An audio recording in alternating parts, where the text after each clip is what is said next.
Assalamualaikum warahmatullahi wabarakatuh. Pada video kali ini saya akan menjelaskan mengenai sistem koordinasi terkait media pembelajaran biologi kelas 11. Tujuan pembelajaran yang pertama, 11.3.19 melalui kegiatan pembelajaran, peserta didik dapat mandiri dalam menguraikan fungsi sistem koordinasi pada manusia dengan bernalar kritis.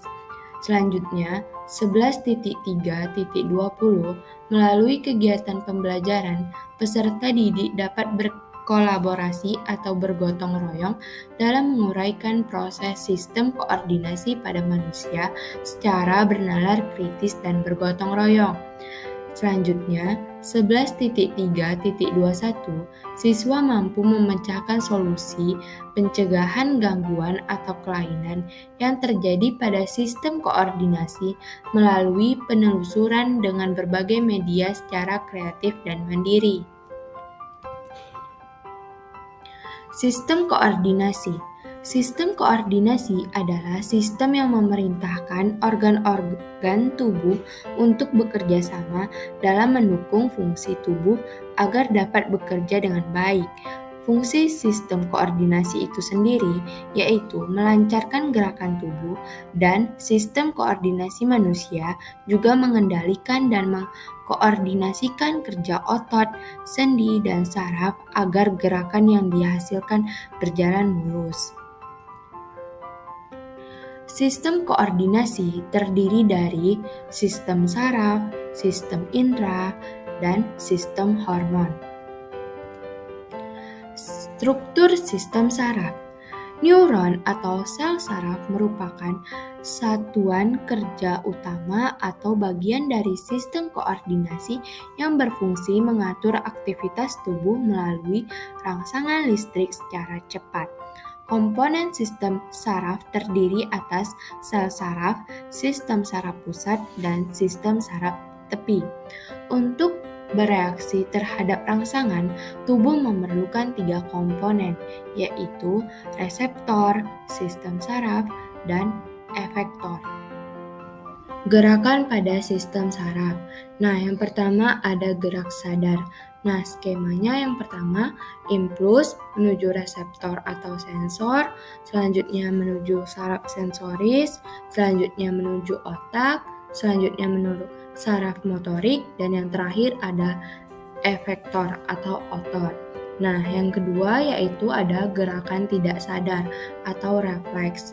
Nah, skemanya itu yang pertama, impuls, selanjutnya ke reseptor atau sensor, selanjutnya menuju saraf sensorik, selanjutnya menuju sumsum tulang belakang, selanjutnya saraf motorik, dan yang terakhir efektor atau otot.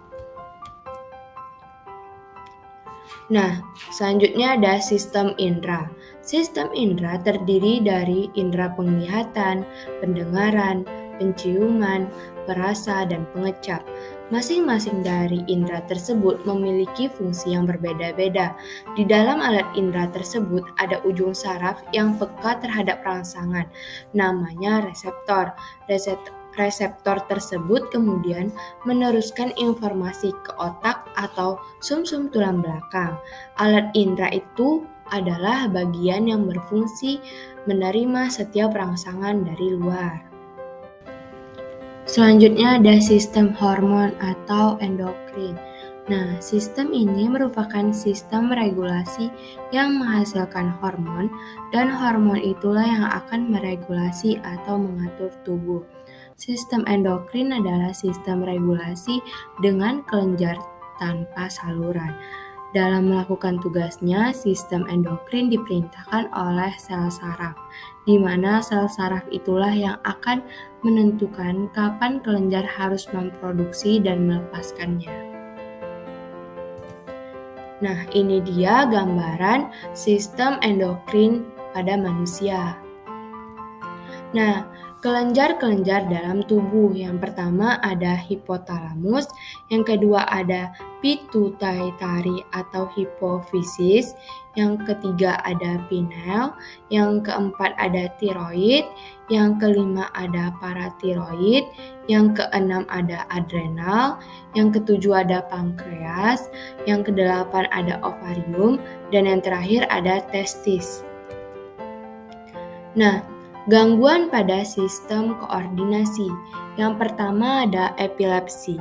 Epilepsi merupakan gangguan yang terjadi pada sistem saraf manusia, di mana terdapat kelainan pada neuron-neuron yang ada di otak.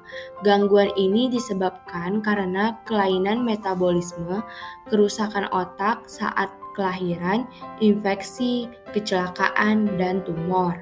Nah, yang kedua ada Alzheimer.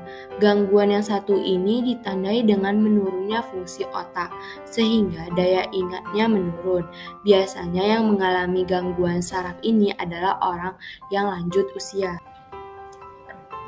Yang ketiga ada diabetes. Penyakit yang satu ini merupakan salah satu gangguan pada sistem endokrin. Ini terjadi ketika kelenjar pankreas tidak bisa menghasilkan insulin yang cukup bagi tubuh. Selain itu, bisa juga terjadi karena tubuh tidak bisa memanfaatkan insulin yang dikeluarkan tersebut dengan optimal. Nah, yang keempat ada buta warna. Penyakit yang satu ini merupakan gangguan pada sistem indera manusia, khususnya penglihatan. Penyakit ini merupakan kondisi di mana mata sebagai reseptor atau sensor tidak bisa membedakan warna. Nah, yang terakhir ada latihan. Nah, yang pertama, perhatikan gambar di bawah ini. Nah, berdasarkan gambar di atas, deskripsikan bagian-bagian sel neuron beserta fungsinya dengan membuat tabel. Nah, untuk soal yang kedua, perhatikan gambar di bawah ini. Berdasarkan gambar di atas, deskripsikan sistem saraf otonom terhadap berbagai organ-organ tersebut. Nah, itu dia video penjelasan mengenai sistem koordinasi. Cukup sekian. Saya akhiri. Wabillahi taufik wa hidayah. Wassalamualaikum warahmatullahi wabarakatuh.